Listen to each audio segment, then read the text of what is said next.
Hola amigos, bienvenidos a esta edición del Portal del Villegas de día viernes, que comienzo diciéndoles que me alegro que le acertaron los meteorólogos, y si bien cayó menos de la tercera parte de lo que pronosticaron que iba a caer en la zona de Santiago, pero llovió, algo es algo, y por lo que uno ve a la hora que grabo podrían haber algunos chubascos más o no. Todavía estamos muy faltos de agua, no cantemos victoria.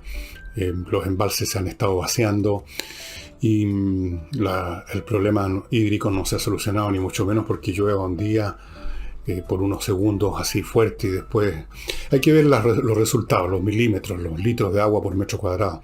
Estamos todavía muy faltos, pero algo es algo, nos ha levantado un poquito el ánimo.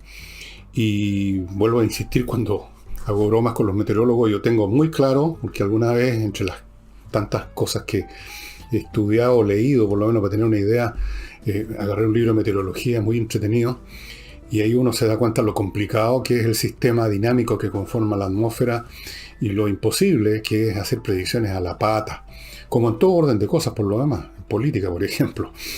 Llovió, ok, ojalá siga lloviendo antes que termine el año y que se junte algo de agua. Y ahora vamos a los temas. En la Asamblea Constituyente, la comisión que está a cargo del asunto rechazó la idea promovida por los comunistas y sus compañeros de ruta de hacer posible que distintos puntos que se discutan sobre la Constitución, que creo que todavía no se empieza a discutir, se puedan aprobar con una mayoría simple, o que puedan haber una figura que llamaron los plebiscitos intermedios para dirimir cuestiones. Todo eso fue rechazado por estrechamente en esa comisión. Vamos a ver qué pasa más adelante. Y la gente que vota a favor de ese tipo de iniciativas de eliminar el quórum de 2/3 para aprobar ciertas cosas, para aprobar disposiciones constitucionales, les gusta proyectar la imagen de que esto es una especie de artimaña de la derecha, un truco de los reaccionarios, del establishment, de las clases pudientes, etcétera, para mantener su poder e impedir los cambios, las transformaciones, porque sería un obstáculo. Ahora, yo no sé si entienden el asunto realmente o no, si lo entienden y simplemente quieren engañar a la gente, o no lo entienden. Yo voy a tratar de explicar un poco para quienes podrían prestar oído a ese reclamo de que por qué el 2/3, que eso es para impedir que se avance, que les da un poder de veto a una minoría. Un tercio no es una minoría, ¿no? Es bastante sustancioso. Permítanme decir unas pocas cosas. Primero, los 2/3 que se establecen acá y en todas partes del mundo, o prácticamente en todas las constituciones, hay quórum para votaciones trascendentes, para votaciones importantes, como son, en este caso, cuestiones constitucionales. Son un mecanismo que no ha sido inventado en este momento por la derecha, por los reaccionarios, por los fascistas pobres. Son un mecanismo que es esencial para el funcionamiento de la democracia. No es un obstáculo, no es una traba de la democracia, sino que es parte de la razón de ser de la democracia. Y me voy a explicar. La razón de ser de la democracia como régimen político es eliminar o contener al mínimo la violencia en la gestión de los conflictos públicos. Los conflictos significa las distintas opiniones o distintos intereses que están en oposición, que tienen diferencias en toda sociedad. Y eso supone crear, desde luego, un mecanismo electoral, para que en vez de contar cuántos cuchillos, cuántas bayonetas hay en este lado, cuántos tanques tiene este lado, se cuenten los votos, para que no haya violencia. Se cuentan votos, no se cuentan armas. Pero eso supone también crear documentos o digamos, mecanismos que permitan que las decisiones que se tomen sobre temas importantes, precisamente para mantener la sociedad en un estado de paz, las decisiones importantes cuenten con una masa crítica de consenso. Lo ideal, por supuesto, es el consenso total, químicamente puro, que sería equivalente a que todos estamos pensando lo mismo, estamos todos de acuerdo, pero eso es imposible. Al menos podría haber una persona que se opusiera, un parlamentario que se opusiera. El consenso es imposible. Entonces, en la práctica, se entiende que con 2/3, en lo que toca a decisiones importantes, hay una masa crítica de consenso y por lo tanto de legitimidad en la decisión. Los 2/3 no son una disposición para darle poder a una minoría, sino que son, al revés, un mecanismo para asegurar que la mayoría sea suficiente para imponerse, obteniendo consenso, legitimidad y aceptación. Véanlo ustedes de otra manera. Si se discute en una sociedad o en un grupo cualquiera una cuestión que es vital, donde hay opiniones completamente diferentes, opuestas incluso, ¿qué sucedería? ¿Qué sucede de hecho si la cuestión se dirime con una mayoría simple de quizás un voto? Pongámonos en el caso extremo de un voto más de uno de los lados, de las facciones que están en conflicto. ¿Creen ustedes que es probable que en la otra parte, que es prácticamente igual a los que ganaron el número, van a aceptar esto tranquilamente? No es humano.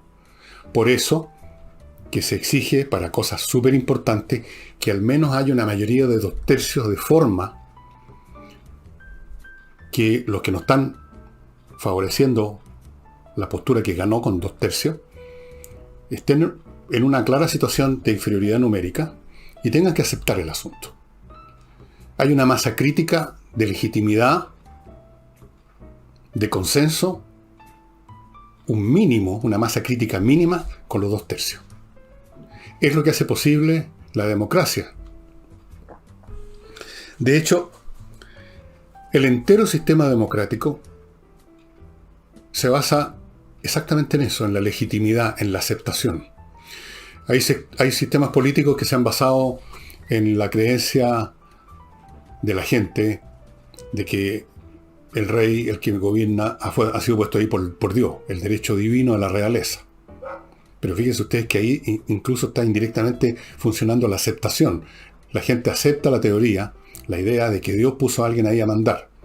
En regímenes despóticos, el régimen se mantiene sobre la base de la fuerza, como eran los sistemas comunistas. La policía política, la checa, la KGB, el Gulag, los ajusticiamientos, los campos de concentración, la represión. Pero la democracia pretende sostenerse sobre la base de la aceptación, la legitimidad basada en que el régimen existe, los gobernantes que están existen y las leyes que se promulgan porque hay una mayoría. Y en el caso de temas complicados, una mayoría sustantiva que da entonces a masa crítica de consenso y legitimidad. Esa es la razón de ser de los quórum. Y los comunistas yo creo que lo deben saber. Alguno de ellos habrá alguna vez en su vida leído un tratado sobre estas materias. Pero a ellos no les interesa eso. A ellos les interesa en un momento dado obtener una mayoría para obtener una ventaja política. Y el día de mañana, como lo ha demostrado la historia, pueden perfectamente terminar con los mecanismos electorales, ya sea para obtener mayoría o 2/3, porque ya no les parece conveniente. Un poco como dijeron ahora los líderes talibanes cuando alguien les habrá preguntado, algún ingenuo por ahí, algún periodista de esos, de los que hay tantos, les habló sobre la democracia y el jefe talibán le dijo frentón, esto no es una democracia, es una teocracia. Entonces, lo de los 2/3 es esencial para que funcione una democracia. Fíjense ustedes lo que pasó con Salvador Allende. El ejemplo un poquito, la situación es algo diferente, pero es interesante. Salvador Allende llegó a ser elegido no con una mayoría. Fue elegido dificultosamente, hubo unas votaciones en el Congreso finalmente para decir que él ganaba y no Jorge Alessandri. Pero tuvo que firmar una serie de compromisos. Nunca obtuvo una mayoría ni siquiera simple, no hablemos de 2/3. Y durante toda la duración del gobierno Allende, el hecho de que no era una mayoría le pesaba, le penaba, dado que él pretendía, su sector, hacer reformas muy importante. Pero usted no puede hacer reformas muy importantes, así como no puede promulgar una ley muy importante si no cuenta con una mayoría abrumadora, mínimo en este caso 2/3. Como nunca lo obtuvo Salvador Allende, tenía esa debilidad intrínseca que le pesó. Si Allende hubiera contado con una mayoría de 2/3, por decir una mayoría cualquiera, incluso una mayoría no de 2/3, pero suficiente, probablemente la historia política de Chile habría sido distinta. Usted tal vez habría podido imponer las reformas que quería el gobierno de la Unidad Popular si hubiera contado con una mayoría sustantiva. Habría arrinconado a los adversarios políticos, habría desincentivado a las instituciones militares que en algún momento estaban pensando ya no les gustaba el régimen. Era una situación completamente distinta si Allende hubiera contado tácitamente con el apoyo de una mayoría sustantiva del país. Nunca contó con ella. Y cuando finalmente, después de los años de Pinochet, se restableció la democracia, los políticos reciclados de la izquierda, al menos algunos de ellos, reconocían que había sido un error intentar ir tan lejos en las reformas sin contar con una mayoría. Bueno, aquí es la misma situación. Usted no puede dictaminar nada menos que una regla fundamental del ordenamiento jurídico de un país como es una constitución, en los distintos puntos que se debatan, sin una mayoría sustantiva, 2/3, el mínimo. Algunos dirían incluso que debería ser 3/4. 2/3 es el mínimo para decir hay una mayoría sustantiva, definida, definitiva del país, o en este caso de los que representan al país, por tal cosa. Y entonces, sea buena o mala lo que se aprueba con esos 2/3, al menos cuenta con ese apoyo, con ese consenso práctico. No puede el Partido Comunista pretender, ni nadie puede pretender, hacer cambios fundamentales sin ese mínimo de consenso práctico que da legitimidad y que permite la aceptación incluso de los adversarios. Recuerden, la democracia se basa en el voto, pero a su vez los votos se cuentan y tienen un efecto según lo que se está votando. El día de mañana, si se vota erigir un monumento al ciclista desconocido, da lo mismo. No tiene una importancia decisiva. La vida del país no pasa por eso y basta una mayoría simple. Pero si se trata de un tema donde tarde o temprano la cuestión de que el público en su gran mayoría acepte tal o cual ley y sus consecuencias, requiere asegurarse de que esa votación tiene cierto peso. Esa es la razón de ser de los quórum. Y ahora permítanme pasar, estimados amigos, a mi primer bloque comercial. Lo inicio con ReviFácil, que le permite a usted hacer la revisión técnica fácil. Y en esto, lo que facilita la vida es que usted no tiene que ir a la planta, eso es. Usted se pone en contacto con ReviFácil en revifacil.cl. Tal día, tal hora le pasan a buscar el vehículo, a tal o cual lugar. Y ellos, los funcionarios de ReviFácil, se hacen cargo de llevarlo a la revisión técnica.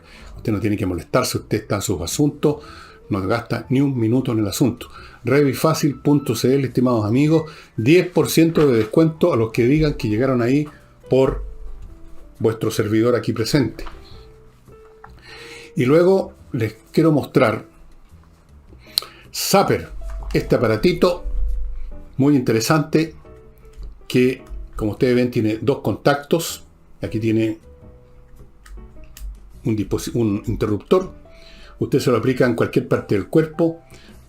Descarga una corriente de 15 Hz que usted no va a notar. Y todos los elementos patógenos que estén circulando por su sistema circulatorio van a ser destruidos. Todos ellos, incluyendo desde luego el COVID-19. Todos los virus mueren con una descarga de 6 Hz. Esta los recontramata con 15 Hz. Refuerza su sistema inmunológico. Ataca el COVID-19. Zapper, estimados amigos, ahí están las direcciones para que ustedes se pongan en contacto y consigan este aparatito. Y continúo con Edisur. Voy a mostrarles el mismo libro de siempre, pero da lo mismo.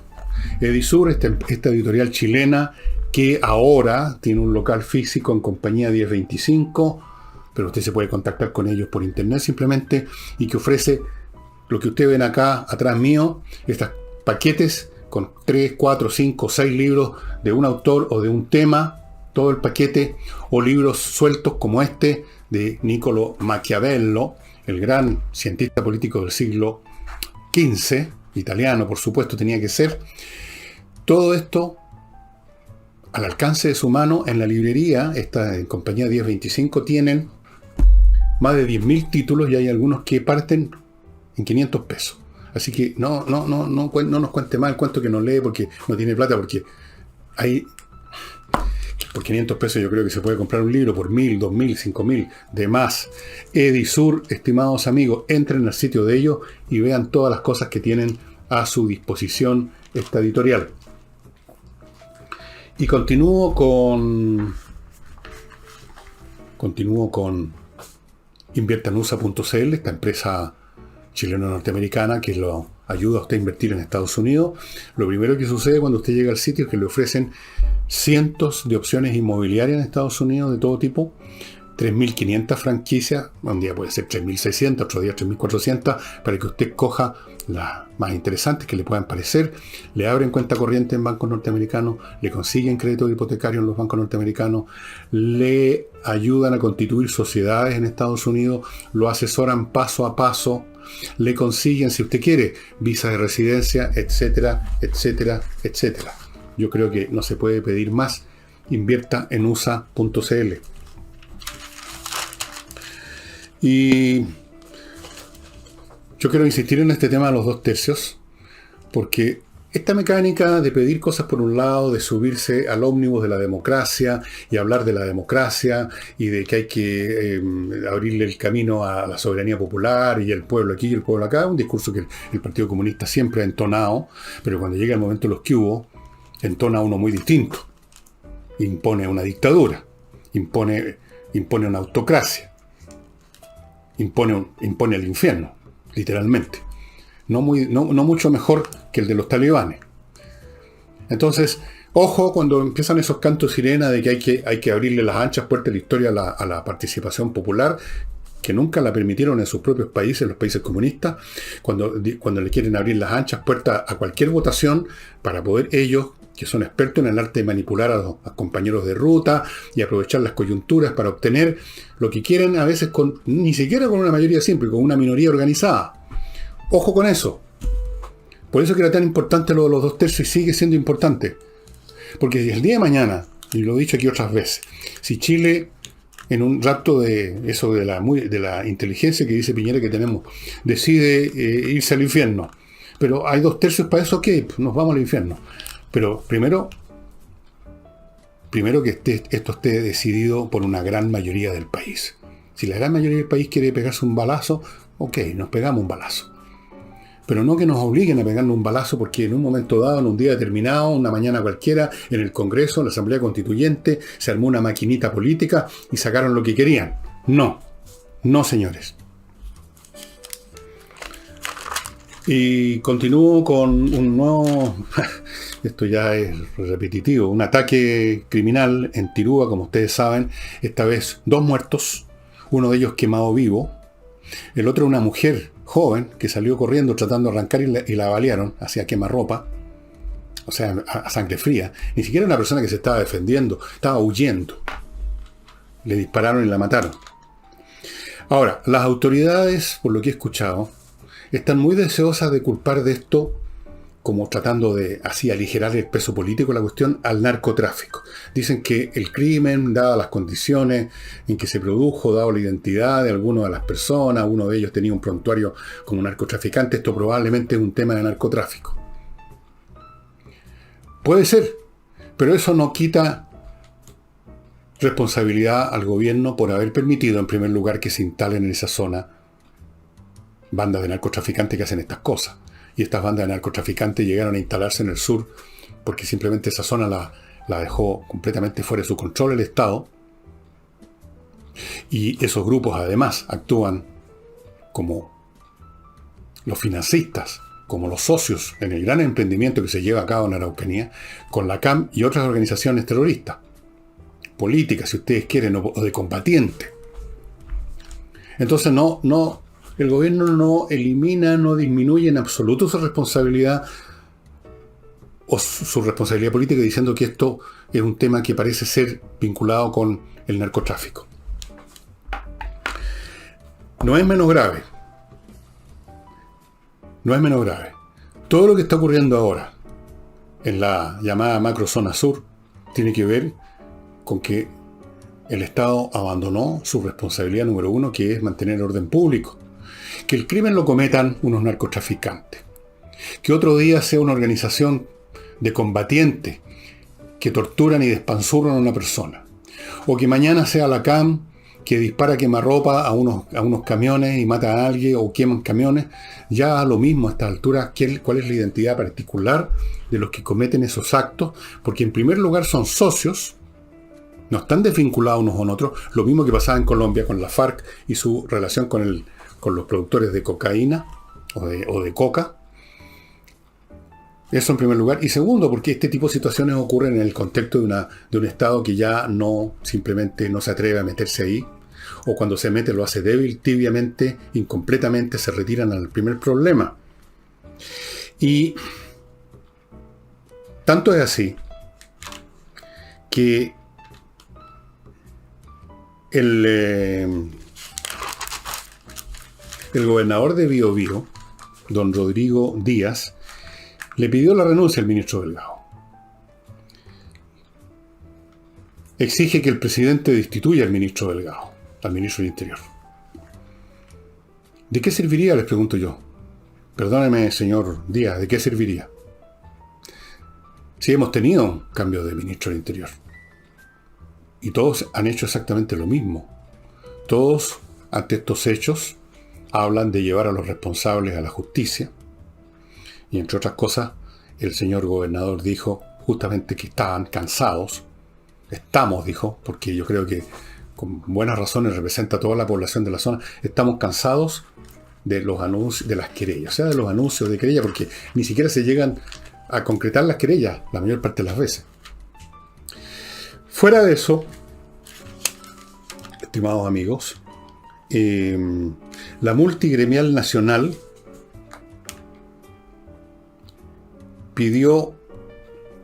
emplazó a la convención constituyente a declarar su postura en esta materia, y al Congreso, que digan de frente si están a favor de la violencia o en contra, pero que no se hagan los suecos, que no miren para otro lado, que no empiecen a refunfuñar así insinuando justificaciones, que los compañeros combatientes, que la deuda histórica con el pueblo mapuche, cualquier cosa.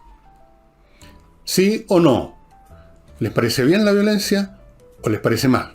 Que el público lo tenga claro y que no sigan así escondiendo la mano. La multigremial nacional ¿de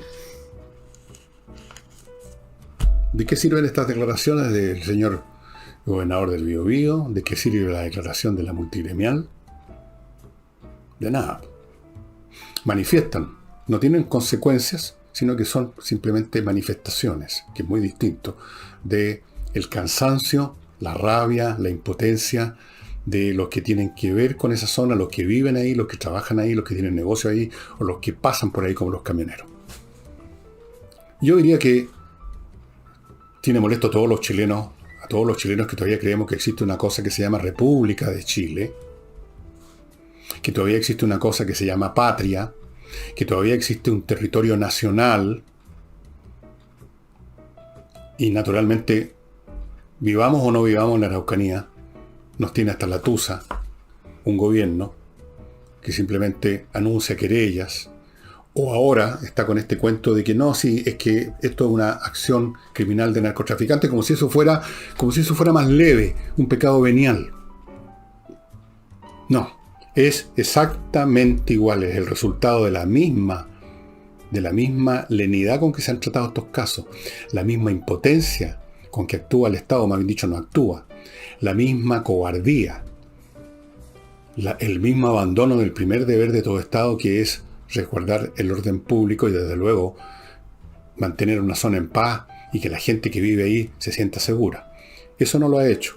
Entonces, que la identidad sea un narcotraficante o que sea un miembro de la CAM, da lo mismo. Da lo mismo. Pero en fin, ¿qué se puede pedir a esta altura? Nada. Nada en absoluto, estimado amigo. Centrémonos en el narcotráfico, si eso es lo que quiere el gobierno. El narcotráfico es también fruto de la misma ausencia del Estado que ha hecho posible ese otro fruto que es la CAM crecer y crecer, y otras organizaciones más rascas, más chicas, que han aparecido y que son similares a la CAM. Así que el gobierno sigue en falta, sea quien sea, que cometa, que haya quemado a esta persona viva adentro de una casa y que mató a esta niña que trató de arrancar. Acuérdense ustedes lo que va a suceder en estos días. Van a concentrarse y van a reforzar la tesis de los narcotraficantes como si con eso el asunto fuera menos grave. Y antes de pasar a otro tema, permítanme, estimados amigos, recordarles un par de cositas. Desde luego, Felco, la industria suiza que produce este tipo de instrumentos para la poda, que, como les he dicho muchas veces, ustedes yo creo que alcanzan a verlo, por el brillo, por la contextura que se nota de las hojas. Esto es un producto completamente distinto a lo que usted habitualmente encuentra en algunas casas comerciales que son importados de un país de Oriente, que no voy a mencionar, para que ustedes lo adivinen. Mala calidad, duran poco, son baratas pero son malas. Estas son más caras, pero duran toda la vida. Tienen repuestos si hay algún problema. Son hechas en Suiza. Es muy distinto una cosa hecha en Suiza que hecha en otra calidad, otro nivel de calidad. Así es que, si usted quiere tener una herramienta que le va a durar toda la vida, ya sea para su actividad agrícola, comercial o simplemente para su jardín, allá a mi derecha abajo están las direcciones de internet de los negocios donde puede conseguir estos instrumentos y muchos más. Le he mostrado estos dos, otras veces le he mostrado una tremenda podadora, otras veces le he mostrado un serruchito. Hay muchas cosas. Felco, estimados amigos, no lo olviden. Tampoco olviden Avicare, tecnología médica online que pone a su disposición este aparatito que les he mostrado, que le permite a usted hacerse un electrocardiograma todos los días si quiere, hasta a cada momento si quiere, los datos que captura ese aparatito de sus dedos, de donde usted está usando el aparatito, van a dar una aplicación que está en su celular y esos datos son enviados a Avicare y por lo tanto al mismo tiempo que usted, o a los pocos minutos que usted se hizo el electrocardiograma, ya están los especialistas de esa institución examinando los resultados y si hay que hacer algo se hace de inmediato. Eso es muy importante con el corazón. ¿Cómo se consigue esto? Le entregan el aparatito, que se lo voy a mostrar nuevamente, por si acaso alguno de ustedes no lo ha visto, se los muestro. Esto, en comodato, por 27.900 pesos mensuales. Esto incluye, con el mismo precio, la aplicación para el celular. Y como le digo, usted lo puede usar todos los días si quiere. Se hace el electrocardiograma, los datos van al centro médico al centro Avicare, y inmediatamente se van a ver los resultados y se va a ver si es necesario hacer algo, estimados amigos. El corazón, dicen que es muy importante para seguir viviendo, así que tómenselo en serio. Avicare. Y kmmillas.cl. ¿Qué es kmmillas.cl? Es una empresa que compra las millas que usted ha acumulado a lo largo de sus vuelos y que están ahí, pero que están ahí hasta que la empresa aérea decide, tocando un botón, eliminárselas. Las empresas aéreas, a partir de cierto momento, yo no sé si a partir de cierto número de millas o a partir de un lapso de tiempo, eliminan las millas que usted tiene acumuladas y se queda con usted con un huevo. Antes que eso pase, y si no va a usar todas esas millas por el momento, entre a kmmillas.cl y ahí se las van a comprar, las que usted quiera vender. Y además usted les va a estar ayudando a la unión de amigos los animales, porque por cada milla que usted les venda, una cantidad de dinero va a ir a dar todo el tiempo a esa institución. Y entre paréntesis, a la pasada, las personas que respondiendo amablemente a mi llamado para que colaboraran con la Unión de Amigos de los Animales, las personas que hicieron los primeros trámites y después se quedaron, no los completaron, les pido que completen las cosas. No basta con el primer impulso de cariño, de ganas de colaborar. Hay que ser perseverante en la bondad, en la filantropía y en todas las cosas. O sea, si ustedes pidieron los datos o pidieron, qué sé yo, el formulario para llenar con sus datos y no lo han hecho, no lo han llenado, no han mandado los datos y por lo tanto realmente no son miembros de esta tribu, de este club, de la Unión de Amigos de los Animales, háganlo ahora. Y no olviden, KM Millas le va a dar a esa institución una cantidad de plata por cada milla que ustedes hayan vendido a esta empresa. Y continúo, estimados amigos, con el tema de esta licitación que habría ganado, que estaría por ganar una empresa china para fabricar, para hacer las cédulas y pasaportes chilenos. A raíz de eso ha habido distintas reacciones en el mundo de la política, en el Congreso. Han habido políticos, me parece que el señor Naranjo, el Partido Socialista, que puso el asunto, lo examinó, lo analizó, no le pareció la cosa muy clara, le recordó a todos de que las empresas chinas tienen una conexión, las empresas grandes, especialmente con el Estado chino, y que llegado el caso tienen que seguir las órdenes del Partido Comunista Chino. Han habido otros comentarios también, creo que Giorgio Jackson también le pareció que se le estaba dando la licitación, estaba dándosele el triunfo a la más mala de las licitaciones. Han habido algunas resistencias y ruidos a nivel político. Fuera de eso, un personero de la embajada norteamericana le hizo ver en una exposición que hizo en el Congreso a los señores congresales que Chile, por supuesto, es dueño de tomar las medidas que le parezca conveniente, pero que lo piensen un poquito más, supongo que les quiso decir, porque es una empresa que pone en duda el tema de la privacidad de los datos, y eso es muy importante no solo para los chilenos, sino que para los Estados Unidos, puesto que nosotros tenemos la posibilidad, sin mayores problemas, de entrar a Estados Unidos con la visa Viber, que se llama. Y eso se revisa todos los años, les recordó el funcionario, y se toman en cuenta todas las cosas, entre ellos quién está haciendo la cédula de identidad. En vista de esto, el embajador chino mandó una carta creo que al Mercurio, haciendo una serie de observaciones que yo voy a ir viendo una por una para ver su grado de sustancia. Dijo que las empresas estatales chinas operan independientemente y el gobierno chino no interfiere en las operaciones específicas. Fíjense ustedes lo que está diciendo. Claro que el gobierno chino no interviene en las operaciones específicas. No me imagino a un funcionario del Partido Comunista Chino preocupándose de qué color van a diseñar las cédulas de identidad chilena esta empresa china, o cómo se llaman los operarios que están trabajando en las máquinas impresoras o lo que sea. En las operaciones específicas, dijo él, no lo digo yo. Pero no se trata de las operaciones específicas. No se trata de que el Partido Comunista Chino está mirando cada paso que da una empresa. Se trata que el gobierno chino en un momento dado pide a las empresas lo que a ellos, al gobierno, le interesa. Así que no necesita entrar a ver las operaciones específicas y por lo tanto esto no es ningún descargo del señor embajador chino.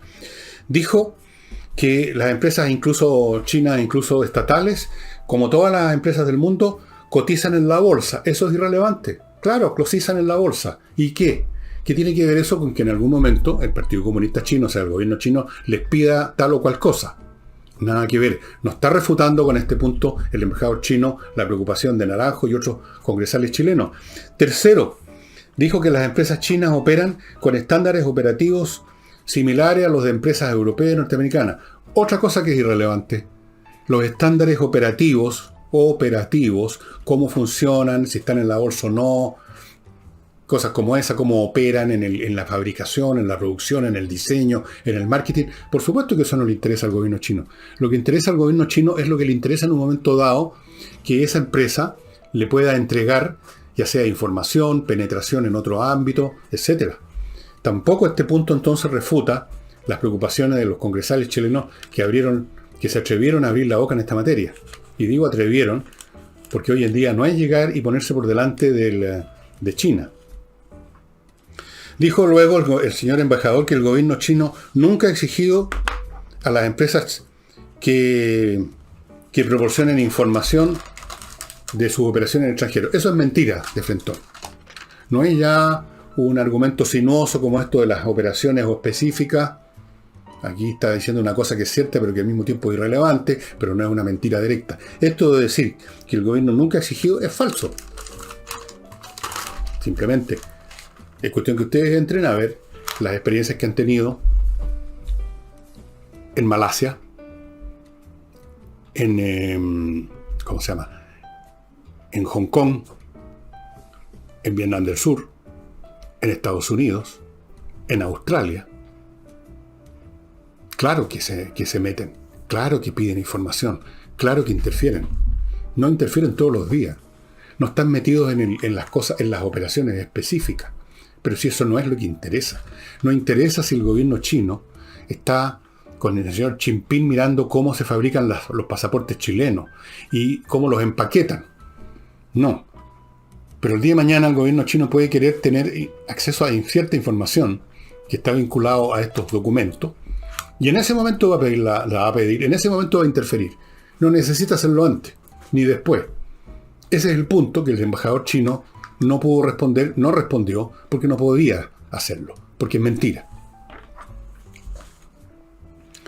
Así, estimados amigos, que el asunto sigue en pie y sigue pendiente. Ahora, yo creo que lo que va a suceder es que igual le van a dar, va, digamos, a llevarse la licitación, la gana esta empresa china y Senado, o sea, algo así. Porque, como he dicho en otros programas, yo tengo la sensación que hace rato que la élite chilena, política y económica, se entregó al interés de China. Tomaron una decisión. Yo no sé si la tomaron en un conciliábulo secreto, en un meeting, en una cumbre. ¿Qué hacemos con China? No. Simplemente, en distintas instancias, en distintas áreas de la vida social, los actores que participan en esas áreas y que toman decisiones en esas áreas, buscan su interés inmediato, que económico, o qué sé yo, algunos pagan incluso favores, viajes y otras atenciones que han recibido. Ustedes recordarán, en uno de los primeros gobiernos de la Concertación, toda la cantidad de licitaciones que se ganaban los españoles. ¿Y saben ustedes por qué era? ¿Se acuerdan del ferrocarril, esas locomotoras o esos trenes españoles mahometanos? Porque resulta que gran parte del personal de la Concertación de esos años había recibido muchos favores en España, los habían recibido cuando estaban exiliados, habían viajado para allá, los habían mantenido, los habían mimado. Había que devolver los favores. Yo creo que hay muchos personajes de la élite chilena que están en esa situación ahora con China. Y otros que quieren hacer simplemente negocio y les importa un huevo. ¿Cuál es el tema geopolítico? ¿Qué va a pasar con la suerte de este país a medida que los chinos se siguen metiendo aquí? Ya disponen de la mitad de la distribución eléctrica. Van a disponer de la fabricación de las cédulas y los pasaportes. Y están metidos en muchas cosas más. Hay un banco chino que ya llegó a Chile, pero no va a estar financiando empresas chilenas, para financiar empresas chinas que quieran entrar acá. Van a terminar colonizando Chile. Esa es la realidad. Y hay muchos sectores que no les importa, que lo ven esto como un destino manifiesto, como un imperativo histórico, que no tiene remedio, y que más vale, digamos, sacar el mejor partido de eso. Quizás hasta tengan razón, pero tengámoslo claro. Y permítanme ahora, estimados amigos, para pasar este mal rato, recordarles, sí, pues, Eudora. Ahora les voy a mostrar una botella distinta. El Club Explora de Eudora. Usted se matricula en este club, y aquí están los datos a mi derecha, una OF mensual, y recibe una bolsa con dos, no con una como le voy a mostrar yo, botellas de vinos exquisitos, como este, Altamana, méthode traditionnelle, Pinot Noir, Chardonnay, etc. Estos son vinos espumosos o no espumosos. Realmente, este es obviamente un espumoso, como ustedes ven por el corcho. Son de una calidad excepcional. Una OF, 2 botellas. Una OF y media, 3 botellas llegan en estos saquetes, que son bastante prácticos por lo demás.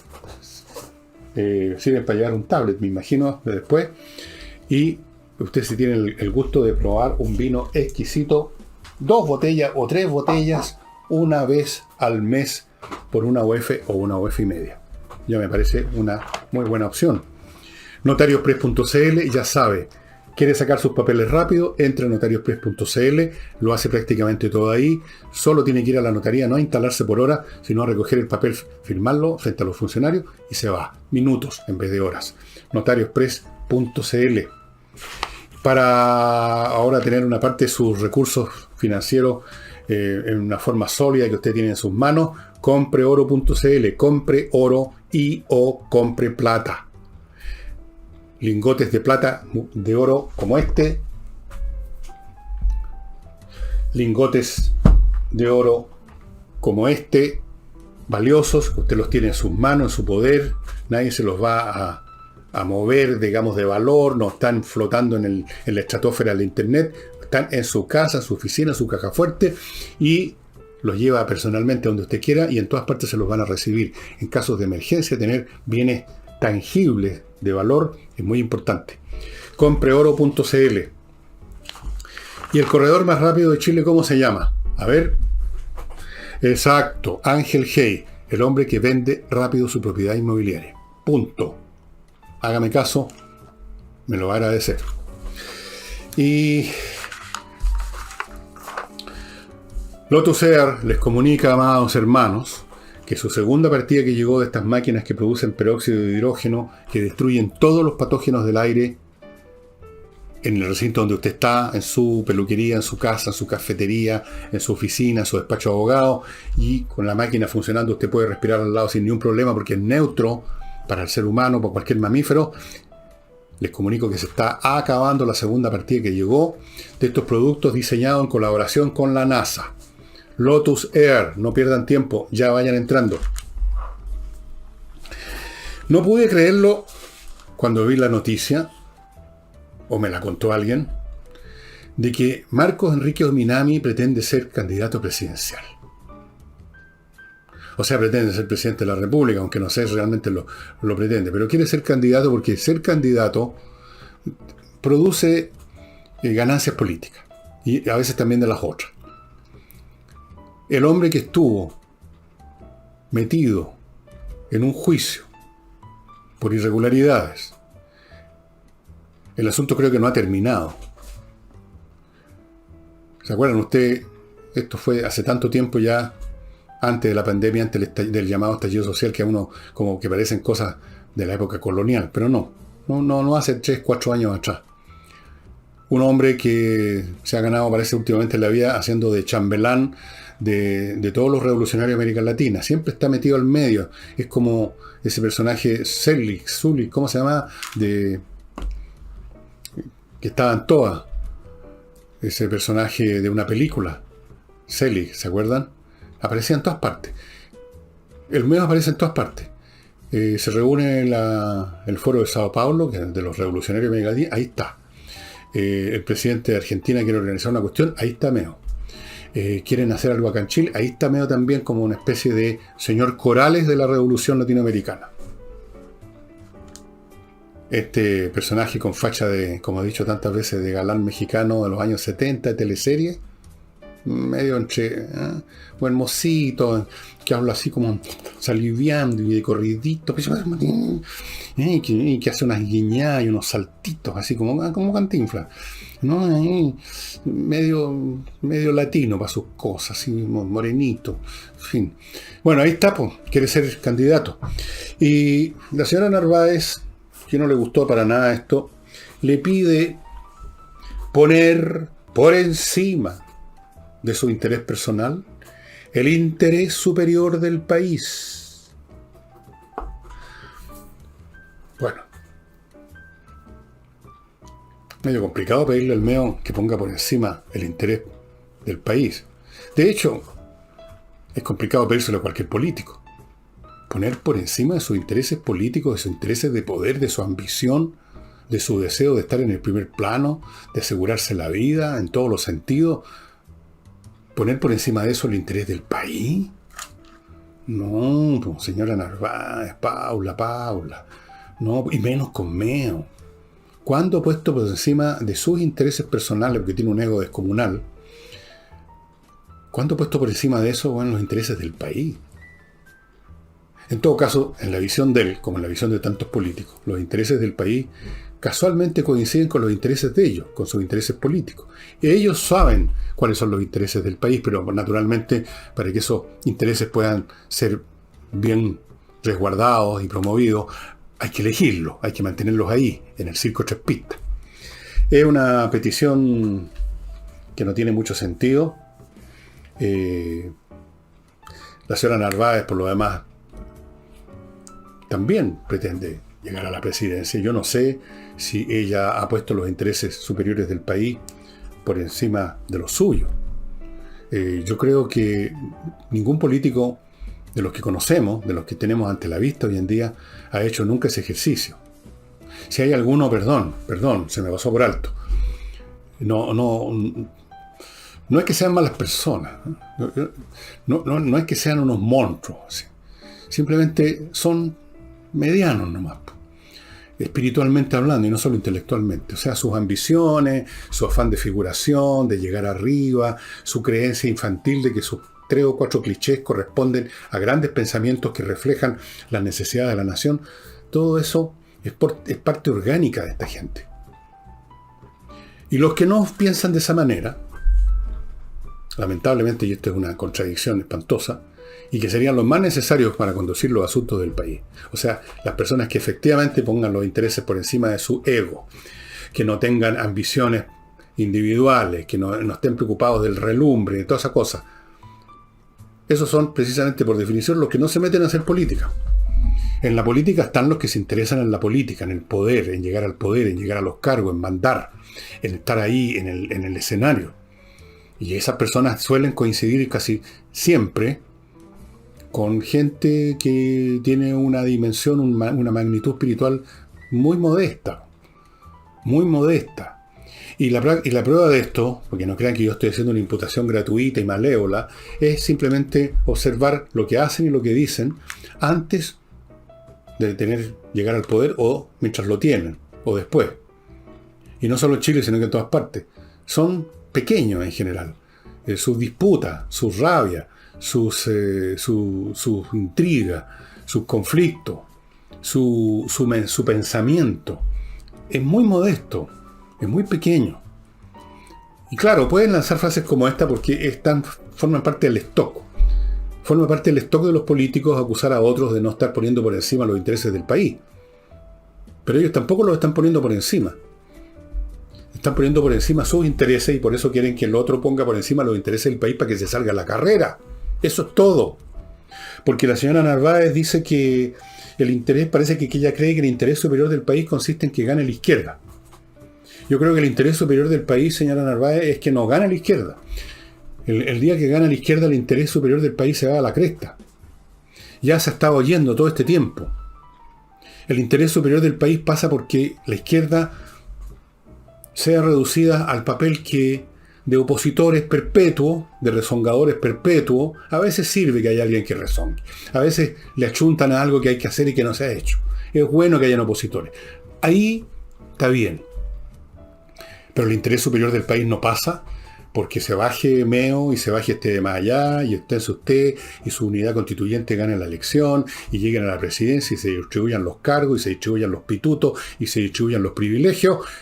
¿Y eso qué tiene que ver con el interés superior del país, señora? ¿De dónde saca usted eso? ¿Por qué cree usted eso? Por los cambios, los grandes cambios que el país quiere. Otra frase hecha que probablemente diría: ¿cuáles grandes cambios necesita el país que usted cree que solamente los puede dar la izquierda? Vayan examinando las proposiciones de ese sector y dígame si alguna de ellas tiene que ver con los intereses superiores del país. Yo no sé si podrían definirlo, incluso así de buenas a primeras, si alguien le preguntara, señora Narváez, o señor Meo, o señor quien sea, ¿cuáles son los intereses superiores del país? No lo sabrían responder. Responderían con cliché. A ver, ¿qué dirían? Más igualdad, que no es un interés superior del país. No sabemos lo que es el interés superior del país. No tiene que ver con que en un momento dado la población del país, que es más que la población que en este momento vive en el país, estén todos ganando lo mismo, por así decirlo. Eso no es necesariamente el interés superior del país. En todo caso hay que discutirlo, si el interés superior del país coincide con el supuesto bienestar de los habitantes que viven en un momento dado en la historia de un país que es una historia larga, o no. es un tema de debate. Yo creo que ese debate no lo han hecho. ¿Cuál es el interés superior del país? Primero definamos eso y después veamos dónde, si nos bajamos o no, si se baja Meo, se baja usted y se bajan todos. Ojalá se bajaran todos, dicho sea de paso. Bien, permitidme, amados hermanos, los que tienen empresa o manejan empresas, que Controller vino a Chile. Es una empresa formada por gente que trabajó en esto 20 años en Estados Unidos en grandes empresas. Vino a Chile y fundaron Controller para hacer lo que hicieron en Estados Unidos: revisar la área de gestión de una empresa X, pequeña, mediana, grande, ver dónde están los problemas y darle la solución. En el área de gestión se acumulan los problemas y lo peor es que muchas veces son invisibles y la empresa funciona a media máquina por años. Controller, ahí están los contactos. Póngase en contacto con ellos, no le va a costar un peso el primer contacto, a ver qué pueden hacer por usted. Hágalo. Lavo Club, ya saben, el mejor detergente para la loza y el mejor detergente para la ropa. Bueno, y no solo la loza, también las ollas, los sartenes, todas esas cosas. Estimados amigos, detergentes biodegradables, hipoalergénicos, en contenedores grandes que le duran mucho tiempo, son repuestos todas las veces por la empresa en su propia casa. Los artefactos de plástico, y no solo los de estos productos, sino que cualquier otro artefacto plástico, usted se los puede entregar, ellos se los llevan, los reciclan permanentemente, y por lo tanto, Lavo Club es también amistoso con el medio ambiente en ese sentido. Y les recuerdo ajedrez, espacioajedrez.com. Vuelvo a insistir que este es el mejor ejercicio fácil de obtener, una cosa que se obtiene, tener el tablero, las piezas, aprender, qué sé yo, las reglas que son muy simples, y usted ya tiene una manera de que sus niños, sus chicos, sus sobrinos, sus nietos empiecen a formar el aparato mental que les va a hacer la vida completamente diferente. Créanme que es así, y para los grandes también es útil, si no para crear un sistema operativo inteligente, usted seguramente ya lo tiene, para mantenerlo en buena forma. Yo, como estoy viejito ya, todos los días saco por lo menos 5 problemas de ajedrez y juego una partida de ajedrez. Da lo mismo si gano o pierdo, si resuelvo o no resuelvo el problema, hago el esfuerzo, eso es lo que interesa. Ajedrez, espacioajedrez.com. Vayan, ahora mismo. Y no olvidéis Mi Climo, la empresa chilena que ha ganado premios con sus sistemas de climatización que sirven en verano, en invierno, en toda temporada, filtran el aire, no son ruidosos, no producen contaminación porque no hay combustión, funcionan con electricidad, gastan muy poco, están conectados a internet. ¿Qué más quiere? Y si usted es cliente del Banco Santander y tiene una tarjeta de ese banco, puede obtener estos aparatos en cuotas, entre 3 y 24 cuotas, estimados amigos. Y el libro que les voy a mostrar hoy día, mío, esta vez, es siguiendo algo que les prometí o que anuncié. No es que yo haga promesas aquí, nadie me las está pidiendo tampoco.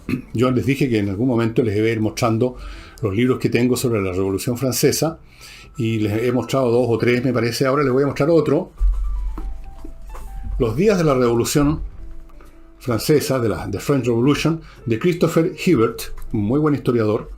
Este libro, escrito por un historiador anglosajón, tiene esa gracia, ¿no? Vista por un historiador que no es francés, las cosas pueden tener una mirada distinta, quizás más objetiva, dirían algunos, no sé.